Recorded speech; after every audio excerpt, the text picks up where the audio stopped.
Welcome to, welcome to another session of Council Connections. The purpose of these bi-monthly meetings is to let you know what persons and committees are doing to enhance the life here at Woodland Pond. My name is Halima Hassan, and I will be facilitating today's meeting. It is my pleasure to introduce two people who've been very involved with the Health Center Committee, Margaret Nyhouse and Jill Ortner. After the presentations, you'll be free to ask questions. Thank you. I'm going to turn it over to Margaret.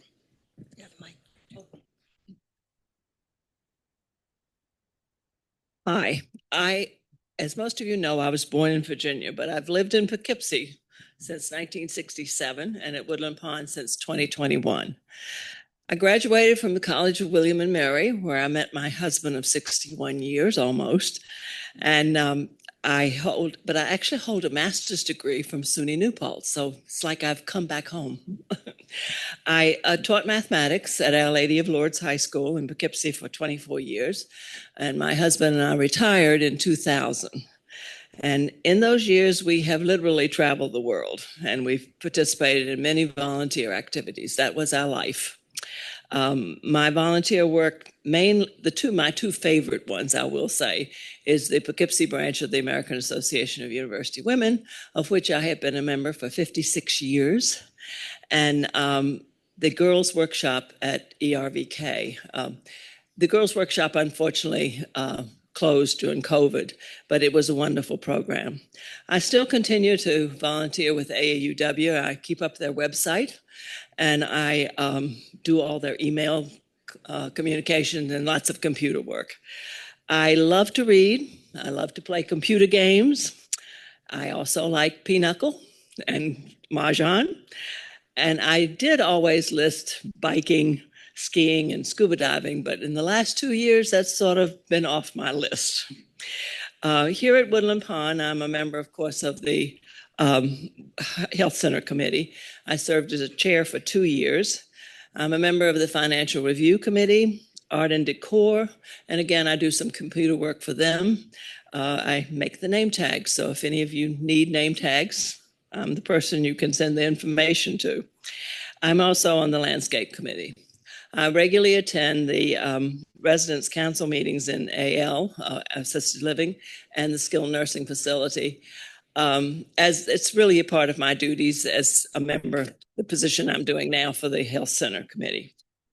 I also like to attend the Independent Living Council, Residence Council, at least once a month, and I strongly recommend that to everyone. It's a way to see what's happening at Woodland Pond. If you can't come, they're always on the TV. I also take part in square dancing, which I'm absolutely terrible at, even though Deborah has tried her very best. We are delighted with our move to Woodland Pond, and we look forward to the many years in this caring and very worthwhile community. As you know, I'm Jill. We've been at Woodland Pond for just about 2 years. We came June 10th, 3 years, 2022. I grew up in another place that the Virginians don't really like to think about, because I grew up about 10 miles from Gettysburg, where a unit from Virginia got pretty much wiped out. I went to Penn State, and I met my husband at Chautauqua, and that is a place that is very dear to us. We spent almost 8 summers there for the month of August as hosts and hostess of a denominational house, where what I always like to say, we took care of nice people. We had wonderful guests, and they were always very interesting, and it was a really nice way to spend a month. I've had several careers. I worked in journalism for a while. I worked in real estate for a while, but my longest and latest career was as a librarian at the University at Buffalo, where I had headed up the interlibrary loan department and ran that research for faculty, staff, graduate students, and undergraduate students. We did approximately 25,000 transactions a year with universities and libraries literally all over the world, including places like the British Library, the Sorbonne Library. It was really a thrilling job. I had served on a CCRC board in Western New York off and on for 10 years before we came here. And actually, after we came here, I just went off that board a year ago. Here I serve on Rove. You'll see me in the library a lot because I love our library. I'm very proud of it. I think we should be. And I was taught to do the cataloging there by Joyce Gartrell. So that's one of my tasks. And we have an amazing collection, and it's really hard to keep up with our new donations. People are always giving us more books. We moved here because we have one son, and in 2020, he became the father of our first and only grandson. So when we found out we were going to be grandparents, we said, I guess it's time to say goodbye to Western New York and Buffalo and get down there where we can enjoy being grandparents. And it has been everything we dreamed of. You'll see us a lot of times on Saturdays traipsing down the hall with our son and our grandson ready to jump in the pool because he loves to come here and swim. I was asked to join the Health Center Committee by Margaret in 2023 and became the vice president almost right after that.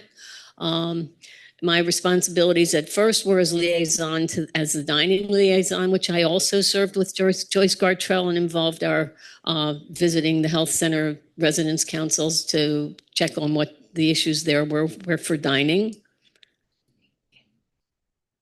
Yeah, I just wanted to say that's where I started in the Health Center Committee in 2023, and Margaret was my mentor and continues to be in that role. So my job is to give you a little bit of the early history. So the Health Center Committee is a council committee, and it's been in existence almost since the beginning of Woodland Pond. Michelle Gormolia was the initiator of the committee even before Philip Mell had arrived. Rita Stein was the first chair, followed by Marilyn DeLacio. I recently had a wonderful conversation with Marilyn, and she was going to be here today so we could recognize her and thank her for her work, but she had a little knee problem this morning.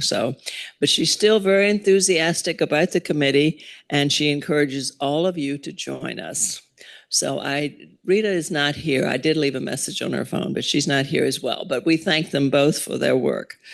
Ted Bewley was the chair for 5 years and a member for 12.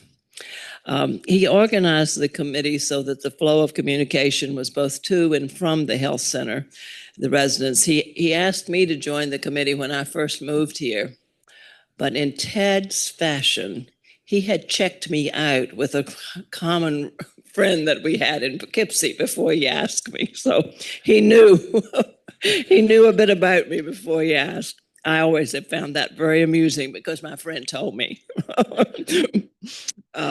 Anyway, Joyce Gartrell, who's here today, is a long time member of the Health Center Committee and just recently resigned.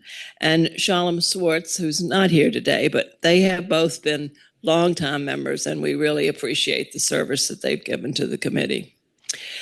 Ted's model that encourages the residents of the health center to also serve on the committee. So we've had members of the health center themselves be on the committee, and as well as we try to get people that are involved that have either friends or relatives there as well.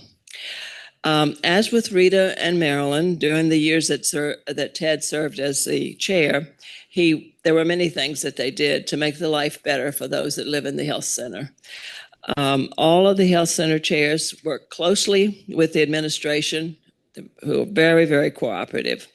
We still follow the committee model, I would call it, that Ted instigated. And Jill is going to explain that model, and she's also going to tell you a little of the history of the more recent years. I'll use this one. Okay. As I said, I joined the Health Center Committee in 2023. I think you probably are all aware of the Health Center population, but I thought just in case you aren't aware, there's about 100 residents in the health center. There's 40 skilled nursing residents, and there's 60 residents who are assigned to assisted living, but 20 of those are actually in the Garden View memory care unit. Garden View is considered part of assisted living because they are not in need of the higher level of care that you would receive in skilled nursing. But we're very lucky to have a memory care here. Not all CCRCs do. I think all of them in New York State do, but they don't all. And my personal experience was one of the reasons that we wouldn't have considered coming any place that didn't have it, because my father was living in a retirement community very much like this without a memory care unit. He developed dementia. They couldn't care for him, and we had to find another facility for him pretty quickly. And the nearest place we could find was 40 miles away from my mother. And she was really, they were in their 90s. She was not able to see him in any way unless she had someone who could drive her. So for the last approximately 2 years of my father's life, the couple that had been married for more than 60 years almost never saw each other. It was awful. And for us to have seen that, we said, no way are we ever choosing a place that doesn't have it. So Garden View was a very important part of our decision to come here. The Health Center Committee considers itself an action-oriented committee, and the mission is to work with the health center residents, staff, and management to improve and maintain health center processes and environment. Now, that's pretty much the mission statement, but what does it actually mean? How do we do that? The committee has 12 members on it at this time, and 10 of them are what we call liaisons. 2 of them attend the skilled nursing. Residence committees are required by the Department of Health in the health center. Just so you know that. This isn't something that's unique to Woodland Pond. The Department of Health requires that facilities like this have a residence council for the skilled nursing and assisted living units. So they have residence councils once a month. On the second Monday of the month at 1 o'clock. I think it's in assisted living, and 2 o'clock in skilled nursing. 2 of our members go to the assisted living. Iris Pomerantz is one of them right now, and we're hoping to add another one. The skilled nursing liaisons are Shalom and Alice Cross. They go to the assisted living meetings, take notes, and report back to us, which we also share those notes with management here and in the health center.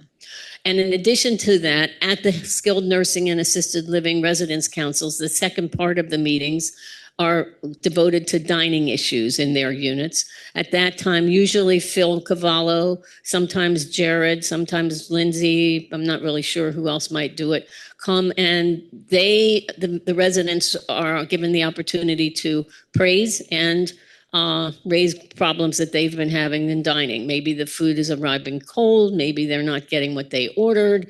Maybe they don't like little things, and personal preferences get mentioned from time to time. And it can be a little tiring for Jared to explain for the 500th time why they don't use frozen vegetables except for carrots and peas. But they patiently take all of that in, and in any way that they possibly can, they respond. All the units and staff respond to the residents' questions, issues, and try to resolve them if they can. So, and there's also going to Garden View is Taylor Eskew and Peter Roberts. So we get reports back from those people's meetings, and then we hear the reports at our meeting. And if there's any specific concerns that we think need to be addressed or what can be advocated by our committee, we take it up with them. But I will also say that Phil Mail is almost always at our meetings. He hears and listens very well, responds at the time if there's an immediate response that he can make to it. And if there isn't, if it's something that he's newly aware of or thinks it had been solved and discovers that it's not necessarily resolved, he makes a note of it, says, I will take this up with whoever it needs to be addressed with over in the health center, and is very, very welcoming to any advice or suggestions that members on our committee make. And as Margaret mentioned, many of these liaisons actually are the partners or caregivers in other ways to somebody in the unit. So they're seeing it firsthand. They're there when they're getting their meals. They're there when the aides come in to deliver some kind of care, or when the nurses come in to provide medications. So if our liaisons see something when they're visiting their loved one, they can bring it back to our meeting. We can take it to Phil, and he can take it to whatever department needs to address it over there. We had a long time, one little thing that I'm still not sure it's been solved, but I think it was one of the residents who's in a wheelchair brought to our attention sometime about this time last year that the only mirror that she can use at her sink is above the sink, and she's in a wheelchair. So she can't see that. And if she wants to see something to do with something to her hair, or maybe even when she's brushing her teeth, it's unavailable to her. So Margaret and I went into the room and looked it over and realized that the wall is right next to the sink. And if they put a mirror on the wall right there, she would have a mirror at her sink. And it took us a while, but I think they did finally place a mirror on her wall, and they made it known to other residents in the health center who might be in the same position that they could do that for them as well. So those are the kinds of little things that maybe their staff over there just isn't thinking about because they're so busy doing things that are probably more important to them. But when they come to our attention, we're able to bring it up, and they are very eager to respond if they can. Okay, why don't you take that one? When we met, you talked about quarterly Zoom meetings. Could you describe what that is and who it's for? Yeah. The quarterly Zoom meetings are held with family members of residents. And actually, anybody here is welcome to Zoom in on them too if they want to get the link. And they're always attended by at least one management person, either Michelle or Phil, and sometimes both of them are there. And this is an opportunity for family members who have residents in one of the units to raise issues or questions, or even give praise if that's in order. And they last I understand, they last about an hour, and they're productive, but not as well attended as the management would like. They've struggled to figure out a way to get more people to come in on the Zooms, and as far as I know, they just keep promoting it and hoping that people will start to pay more attention to it. I've noticed that there are more trips for people in the health center than there were in the past. Is that something you're involved with? You have a mic. Oh, yeah. We don't. Okay. We don't have anything to do with the activities per se. They have a wonderful activities department there. Sue Close is the director, and she is the one that organizes the trips for the members of the health center. Some of us go over and do other things with them, but not the trips.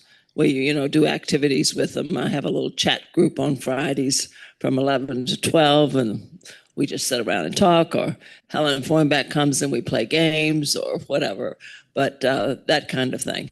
But the activities group is wonderful in the health center, absolutely wonderful. Changed over the years because I spent 2 years there with my partner. It's changed a whole lot. I give great kudos to Sue Close. Sue made a big difference. Amazing. Could you talk about the Neighbors program, what it is and how you recruit and what they do?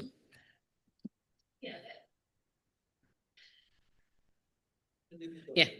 Neighbor Corps is something that came up through the health center committee, and it first came to our attention over something else. It was learned that residents in the health center who have to go out for appointments or some other kind of rehabilitation care, if they don't have a family member nearby that can help them get there, and they want somebody to go with them, or they need to have somebody go with them and not just ride on the bus, the health center loses an aide for possibly several hours. That's expensive, and they end up having to charge the resident for that care because they can't afford to give that kind of aid system time up.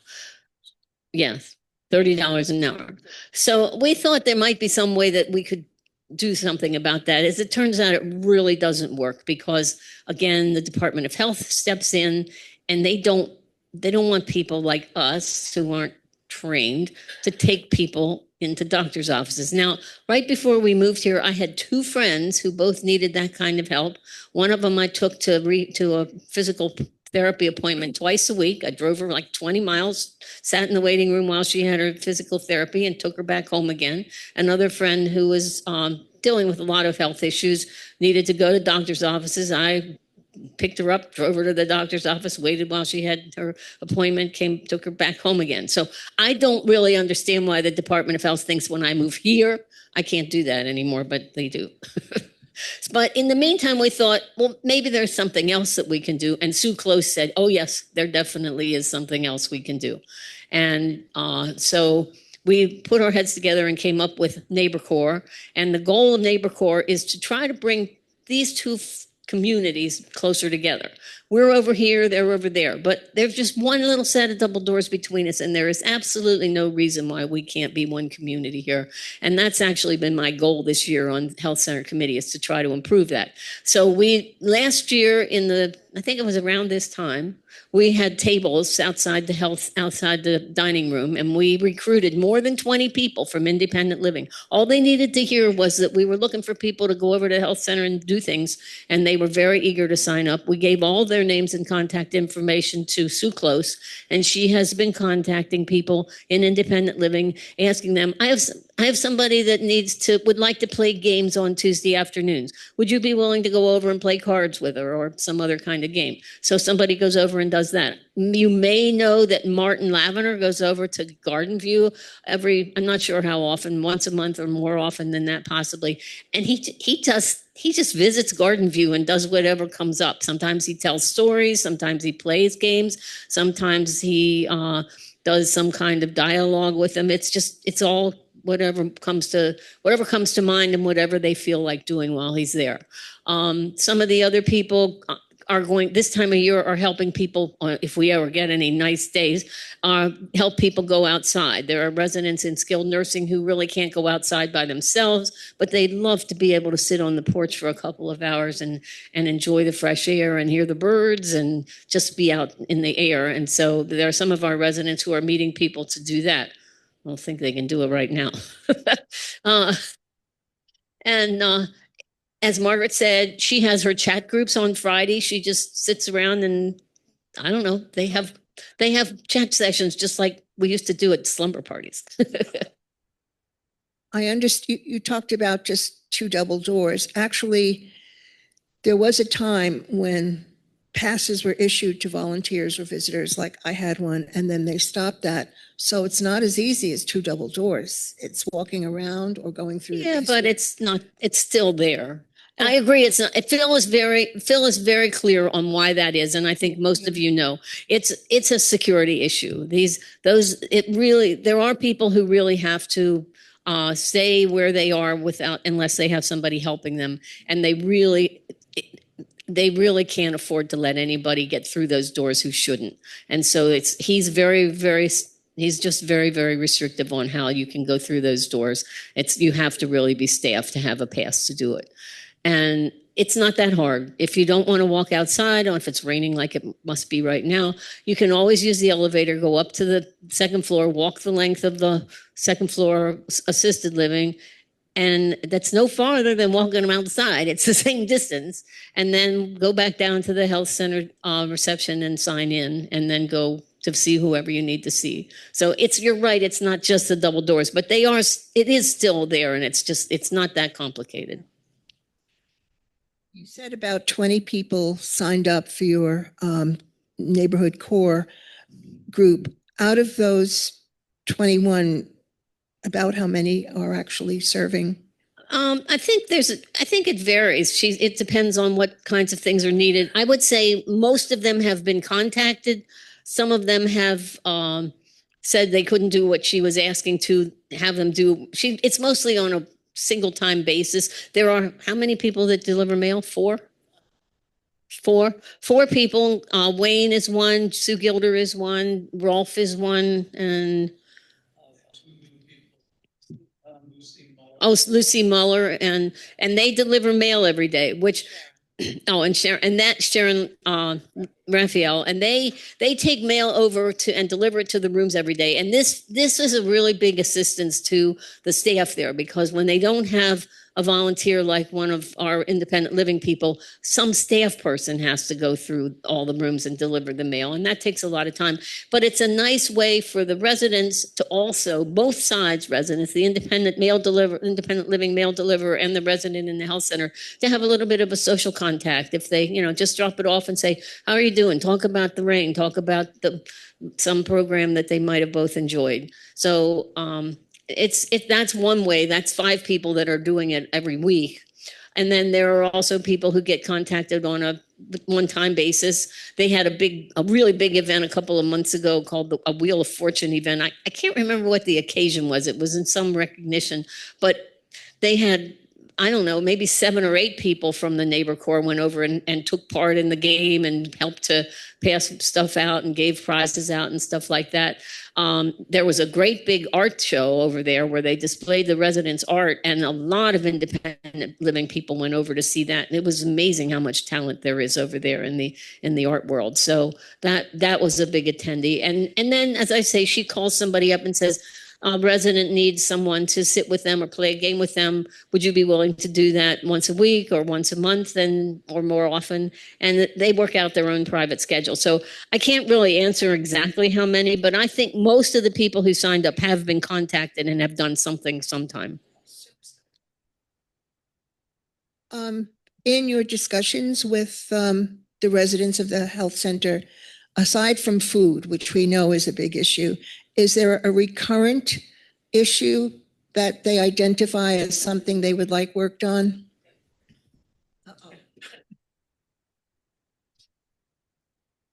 Well, there's always laundry, and there's always emptying the waste baskets and such things as that. Well, they have their laundry done, especially in skilled nursing. That's all done by Woodland Pond, but it's not done by Woodland Pond. It is sent out. And the problem with that is that sometimes it doesn't always get back to the person it belongs to. And part of the problem is because it's not labeled correctly either. So there's always 2 sides to these stories, but that is one of the recurring problems.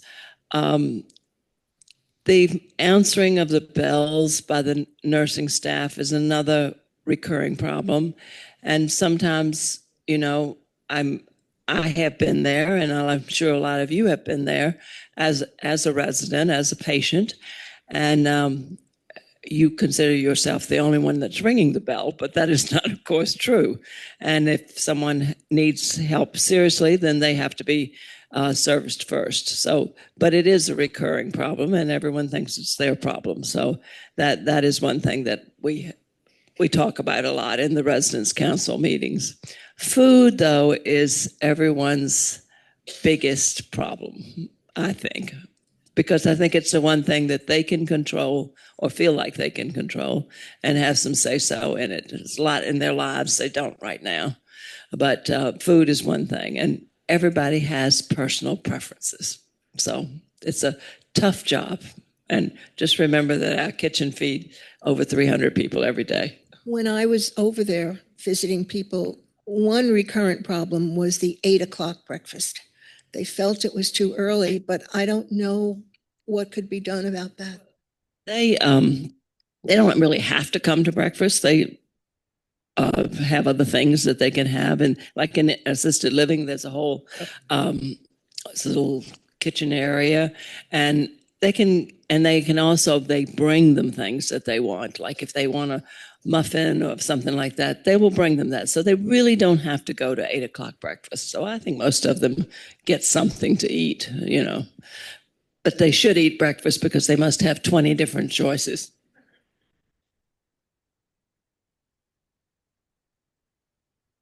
I'll just give you a couple of the other things that we dealt with this year. We, as Margaret mentioned, the laundry, we actually went down and talked to the laundry in the laundry room to see if there was any resolution to the recurring problem of misdirected. And it's just a labeling thing. And I don't think it's the biggest problem. It just is probably annoying to the people. One person lost a sweater that she treasured, and it really upset her. And you can see that. I know I would have things like that I feel bad about. But most of the time it was not the problem that we could resolve, because it's just, there's too many parts of it. We also, one of the things we did get better results from is there's whiteboards in the rooms, and the whiteboards indicate who is on duty, who the nurse is, and maybe even some of the other caregivers that are supposed to be available to the person. And when you're in there, you'd like to know the name of the person who's caring for you so you can address them by name and not just, hey, you. And they're busy, so they were tending to let that go and not write anything on it or forget to change the name when the shifts changed. And we called that to Phil's attention, and he worked with nursing staff, and that, the last I heard at least, that was much better. They were doing a much better job of changing the information on the whiteboards regularly every time a shift changed or the day came up. They were giving the proper information for what was going to happen that day, if that person needed an appointment that they were going to. So that was something that I'm not sure would have happened if our committee hadn't addressed it. Another thing that we did try to save that we weren't able to do is, as we know, we have these nice badges and our names are on both sides, but in the health center, the badges only have the name on one side. We've encountered this in the dining room. The tag gets flipped around, and then you don't know who that person is. So we really tried to find out if there wasn't some way that they could get badges that had the name on both sides. But the problem is they have to have a whole lot of other information on their badges regarding their professional titles and their certification and everything else. And there isn't room. He basically just said the second side has to have all that other information, and there's no room to put the name on the other side. So we lost that one, but we did try. And finally, we do continue to have the health center tours.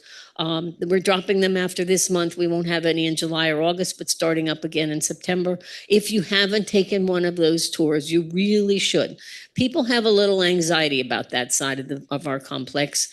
And once you go through it, you will lose that anxiety completely, because it's Natalie Rusick takes them through it. She actually helps you to she can go into some of the assisted living quarters and see their all the nice things that they have, the nice views that they have up on that level. And it's a really worthwhile time. It takes about an hour, and after you've seen how good the care is and how well organized things are over there, you will feel a whole lot less anxious about the day that you might have to be a resident there. And there's one on Monday, 23rd at 1:00. I will be in the lobby of our lobby at Concierge, and I'll usually just take people over and take them through the basement to show them the sneaky way. But Natalie does a beautiful job. Margaret, how do the residents react to having 15 or 20 people going through? I only went with them the first time, and they didn't. I don't think it bothered them. Some of them knew a few of them, if they're long-term residents, but most of these people are new people, and I don't think they had any problems with it, if that's what you're asking. I meant the residents. I know, Oh. but I don't think the residents had any problems with it. Our people that are taking the tour are always come back with, I didn't realize it was so nice, and all the things that were happening, that you get 3 meals a day. That's a comment. And snacks. and snacks.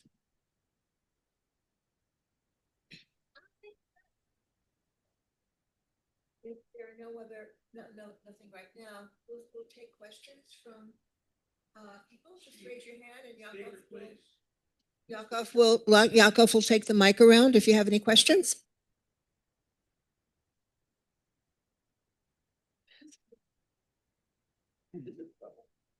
Comment, not question. Since I started the mail delivery service on Saturdays a couple of years ago, I got quite used to the 3 different worlds in that building.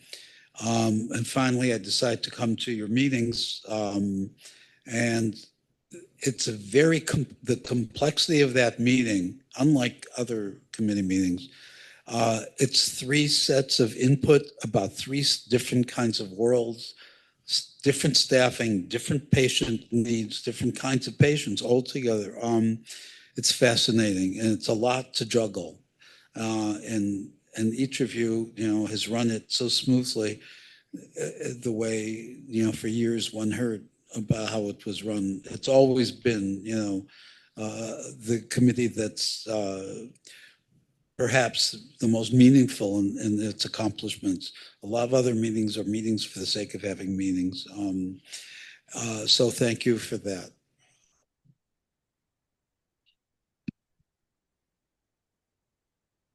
I only came to heckle my wife. But my question is, with Neighbor Corps, and maybe even without it, is there a possibility that we've got a lot of people here who know how to sew on labels or make labels for the clothing? And if you maybe put out a request that when a new person moves in, that you just put out, we need labels for John Ortner, who's just got there. Actually, the health center actually puts the labels on themselves. When a person moves to the health center and they expect to be there, it's a permanent move. Their clothes are delivered to reception, I think, and reception takes charge of putting labels in everything. They have labels made for that person, and labels are they have. The health center, it takes the role of putting the labels in. But the problem comes when, okay, let's say it's your birthday and your daughter gives you a really beautiful new jacket and your grandson gives you a really beautiful new shirt, and you just put it in your closet, and then come time to send it out for laundry, it has no label, because you forgot to send it down to reception. And then when it comes back, they have no idea whose pretty sweater this is or whose nice jacket this is. So that's really where the problem arises. And they tell people this all the time. If you get something new, if you get a gift, if somebody brings you some item of clothing, take it to reception for labeling before you send it to laundry. But it's an easy thing to forget. I have to confess in public, I never took the tour, but I was involved in numerous occasions going to the health center, either because of knowing somebody that moved there, trying to help them. And many of you know that we have a sustainability committee. One of the task groups of the sustainability committee has been to help people in those moves. And because of that, I have been there numerous times. As a matter of fact, in one of the occasions I was visiting somebody and the tour came around and everyone said, "What are you doing here? You don't belong here."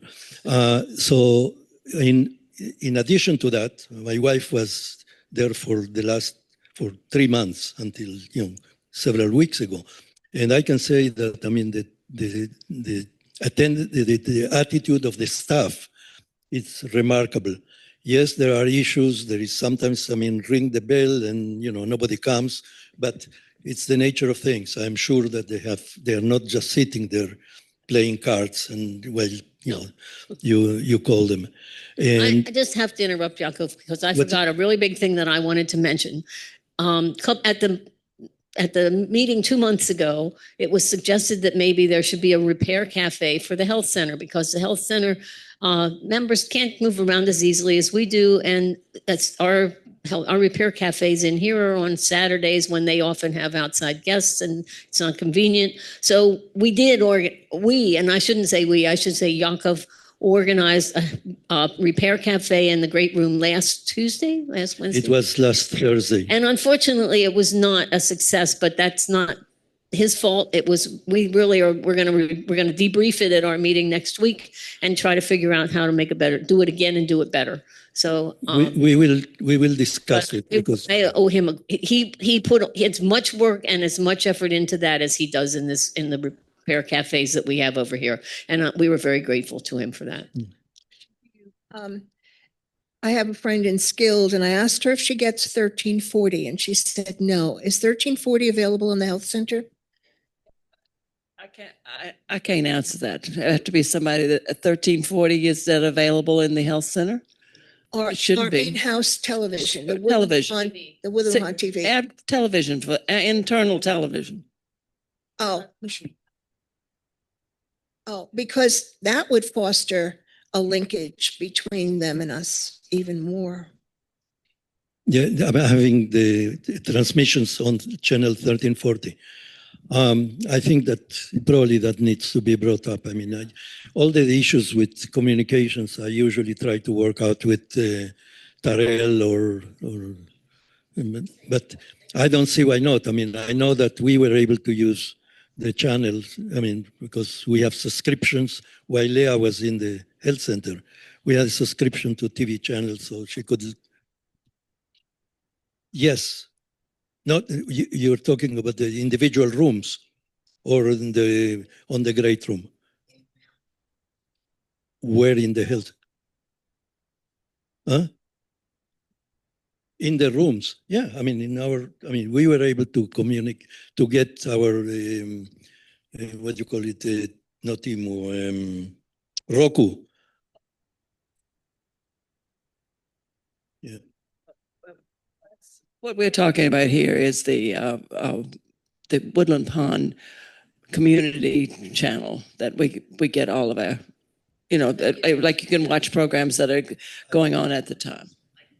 That's a question for management because you'll have to have a subscription for the. Hi, I should know the answers to these questions, but I don't. My name is Michelle. So first is a request. I am really interested in getting more information out on my weekly addresses to health center residents and health center families pertinent to this point, because although a lot of the residents may not be able to see the weekly addresses and things, their families watch. The point that you just made about reminding folks about when they get a new piece of clothing, if it doesn't go through reception, that's a perfect kind of thing for me to do a periodic reminder on my weekly addresses because it does go to the families.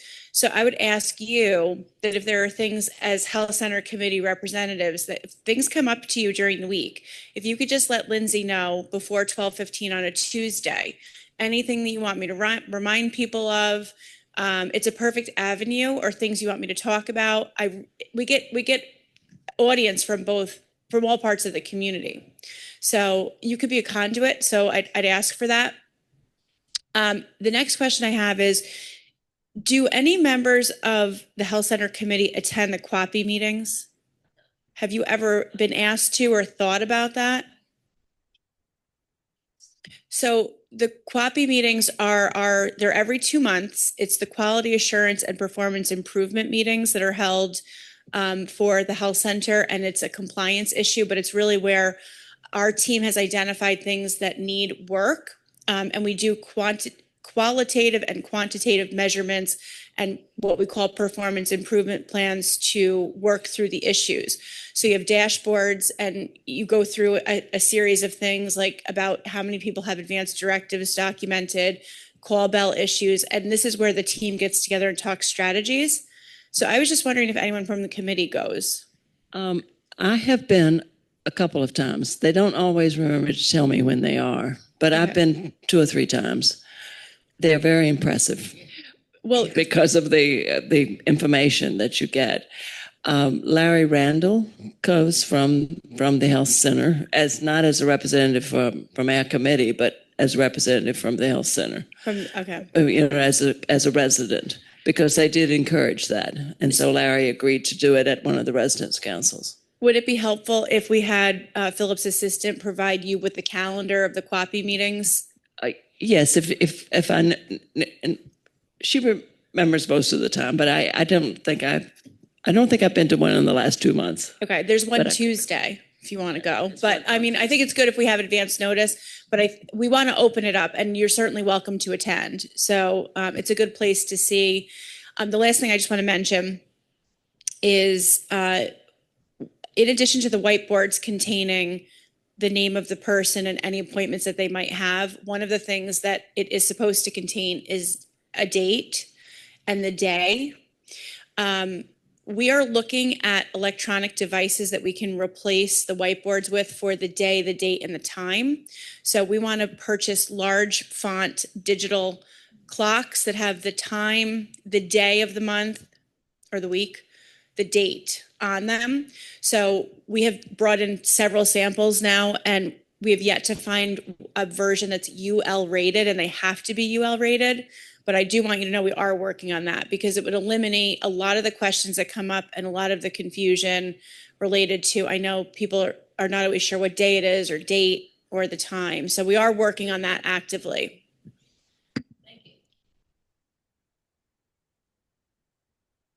To that point, when Betsy was in Vassar, which has one of those beautiful electronic boards, the date and the day and the time were always wrong. They never got updated. And so if you need to have a process such that all that information gets correct, inserted correctly.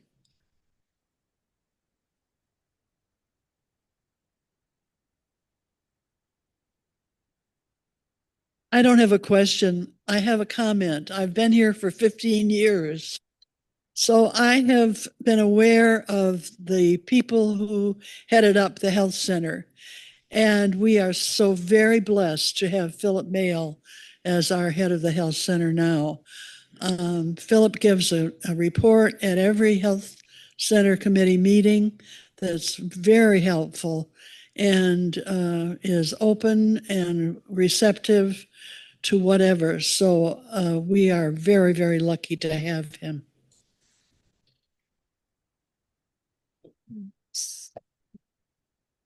So, can I ask you, like, any person that's now in IL and is going to go over to the health center, can the health center handle any problem they go over with? Is there any time that they can't and they can't be taken care of in the health center and they have to go somewhere else?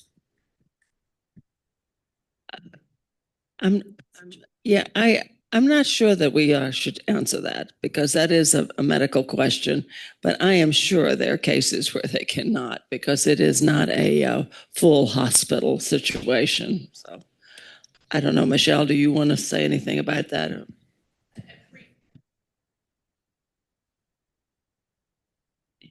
Margaret, you have it exactly right. You know, we're licensed in each level of care to do different things. In skilled nursing, it's nursing care in the bed. You know, the nurses can do wound care and, you know, a variety of things, but it's not a hospital setting. So we don't have advanced diagnostics. We do have a mobile radiology contractor that can come in if we think that maybe you've broken something or maybe have pneumonia, but we don't have MRI or CAT scan. We certainly can't do any kind of surgery. And we cannot typically handle psychiatric emergencies where the person cannot be redirected. So that is something, it's very, very rare, but it does happen sometimes. So psychiatric emergencies, we will have to, you know, call in the, you know, emergency responders. So it's not often, but certainly we have limitations because it's not a hospital.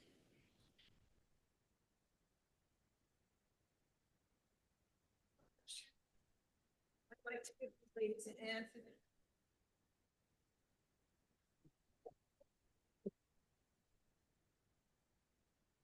And Yakov with his magic wand. Anytime you go any place, you've got the wand.